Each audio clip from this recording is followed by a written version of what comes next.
tal de to, for, gerúndio, infinitivo? Ai, não entendo mais nada desse inglês.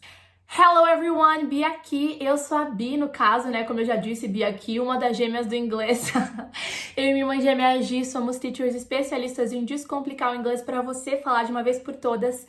E toda quarta-feira tem vídeo novo aqui no canal. Se você ainda não é inscrito, já se inscreve. Se você ainda não deixou seu like nesse vídeo, já deixe seu like, porque é assim que você consegue apreciar o nosso trabalho e permitir que nós continuemos a produzir conteúdos para este canal.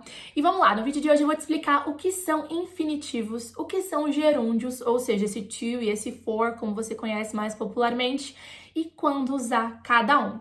Vou começar então te explicando primeiro o que são gerúndios. Gerúndio confunde bastante porque a estrutura dele te faz pensar que ele é uma coisa que na verdade ele não é. A estrutura dele é na verdade um verbo terminado em ing. Teacher, mas então eu já sei o que é isso, qual que é a confusão de gerúndio, verbo terminado em ing a gente usa para falar de coisas que estão acontecendo agora, né? Ah, eu estou comendo, I am eating, eu estou jogando, I am playing. Não é isso, tá? É justamente por isso que você se confunde com gerúndio. Gerúndio, ele é um verbo terminado em ing, mas ele atua como um substantivo. Então, se você for traduzir para o português, ele não é um verbo que está terminando em ando, indo. Ele não descreve uma ação que está acontecendo agora, nesse momento, tá? Não confunda gerúndio com presente contínuo em inglês. O presente contínuo é o tempo verbal do inglês que leva o verbo to be mais um verbo terminado em ing e é usado para descrever coisas que estão acontecendo agora. Como eu falei, I am eating, eu estou comendo. She is studying, ela está estudando. Quando a gente tem essa composição, essa soma de verbo to be seguido de um verbo terminado em ing, a gente forma o presente contínuo, que é esse tempo verbal que a gente usa para falar de coisas que estão acontecendo. Agora, só um verbo terminado em ing sozinho, se ele não tiver nessa matemática, nessa soma de verbo to be, mas verbo terminado em ing, ele não é um verbo no presente contínuo. Ele simplesmente é um gerúndio, um verbo que termina em ing, mas que na verdade tem a função de substantivo. Então, quando você fala em português, você fala uma palavra qualquer, você não está descrevendo um verbo que está acontecendo no exato momento. E é justamente sobre isso que eu quero te mostrar. Esse gerúndio, né, essa constituição de verbo terminado em ing, que atua como substantivo, vai ser muito usada para a gente começar frases com verbos, quando a gente quer usar um verbo para começar uma frase. Vai ser muito usada depois de preposições em geral, a gente vai preferir usar esse verbo terminado em ing ao invés do infinitivo. E também depois de verbos que a gente chama de verbos de preferência. Calma que eu já vou te explicar um por um. Então, primeiro, para começar a frase, eu separei algumas frases aqui para você. Vamos supor que eu queira dizer que nadar é muito legal. Eu falaria, to swim is very cool. Não, eu não falaria, porque to swim, essa estrutura do to mais o verbo, é justamente o que a gente chama de infinitivo. E em inglês, a gente, via de regra, não começa frases com verbos no infinitivo. Se você quer começar uma frase com um verbo, você começa com ele na forma de gerúndio, ou seja, um verbo terminado em ing, mas que vai atuar como substantivo, e agora que você vai entender essa parte. Para falar que nadar é legal, eu falaria swimming is cool. Swimming is cool. Esse swimming não está sendo traduzido para o português como nadando, é nadar. É um verbo swim, terminado em ing, swimming, mas que atua como um substantivo. Nadar. Nadar é legal. Swimming is cool. Swimming is cool. Nadar é legal. Mais um exemplo, se eu quiser te falar que comer vegetais é importante, eu vou falar to eat vegetables is important. Não, eu não vou falar assim, porque já te expliquei, a gente não começa em inglês, via de regra, frases com infinitivo. Então, ao invés de falar to eat, eu falo eating. Eating vegetables is important. Comer vegetais é importante. Eating vegetables is important. E se eu quiser falar que cometer erros é fácil? Cometer erros é fácil. To make mistakes is easy. Não, você já sabe. Making mistakes is easy. Make, levando ing, fica making, mas eu traduzo como cometer. Não estou traduzindo como cometendo. Por quê? Porque um gerúndio é um verbo terminado em ing que atua como substantivo.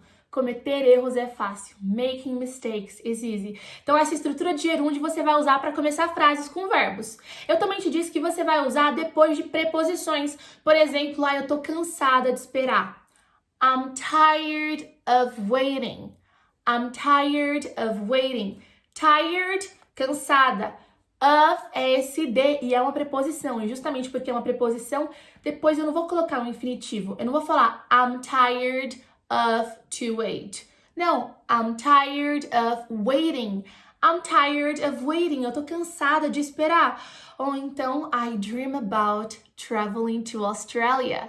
I dream about traveling to Australia. Eu sonho em viajar para a Austrália.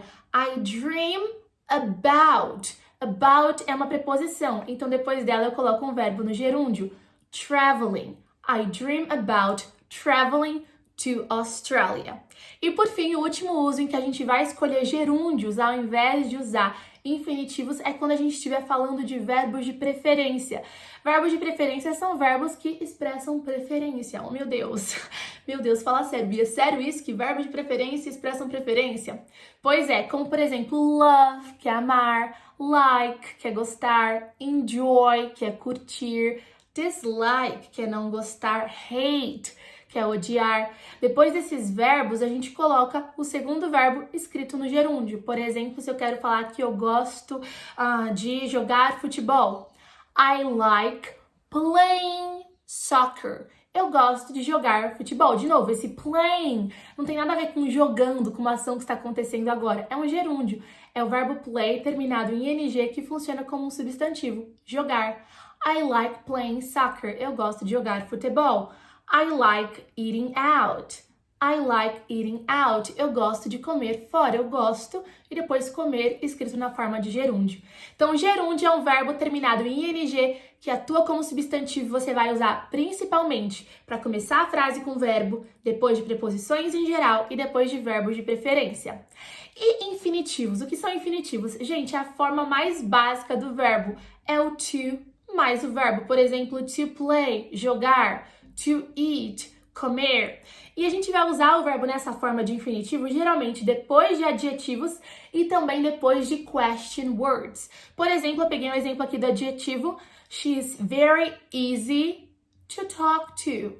She's very easy, ela é muito fácil. Easy é fácil, é um adjetivo. To talk, ela é muito fácil de conversar. Eu não falo she's very easy talking. Não, she's very easy to talk. Eu coloquei um adjetivo e depois eu coloquei o verbo na forma do infinitivo. Ou então, I'm happy to see you. I'm happy to see you. Eu tô feliz em ver você. Happy é um adjetivo. Depois do adjetivo, eu coloquei o verbo ver no infinitivo. I'm happy to see you. E como eu disse também, depois de question words. Por exemplo, I don't know what to do. I don't know, eu não sei. What, que é uma question word, uma palavrinha de WH. O que? I don't know what to do. O que fazer? Eu não falo I don't know what doing. Eu falo I don't know what to do. Eu não sei o que fazer. Depois de what, que é uma palavrinha de pergunta, eu uso o infinitivo. Where, que é onde, também é uma palavrinha de pergunta, uma question word.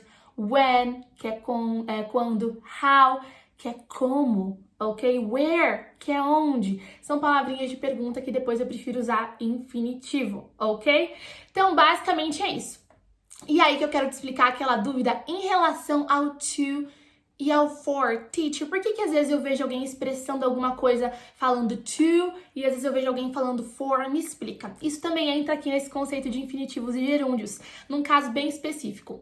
Quando a gente estiver falando sobre o uso ou propósito de alguma coisa, por exemplo, sei lá, eu vou pegar aqui um notebook, um caderno, e eu quero falar qual que é o uso, o propósito pelo qual eu tenho esse caderno.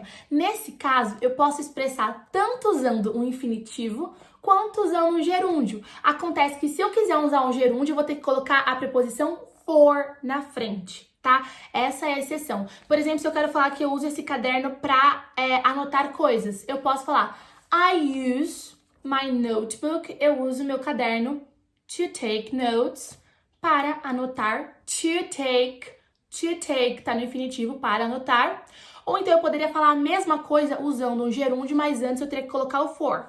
I use my notebook for taking notes.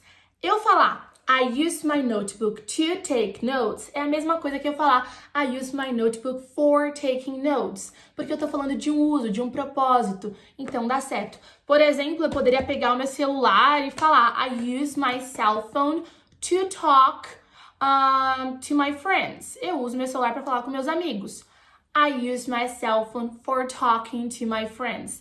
Para falar com os meus amigos. Então, nesse caso, tanto faz ser gerúndio ou infinitivo, mas se for com gerúndio, você usa o for antes. Eu espero muito que esse vídeo tenha te ajudado. Claro que existem exceções, existem mais detalhes, mas de forma geral, eu espero que ele tenha te ajudado a entender o que é gerúndio, o que é infinitivo, quando eu uso to, quando eu uso for. E se você gostou, deixa o seu like, se inscreve no canal, compartilha com todo mundo e até o próximo vídeo. Take care!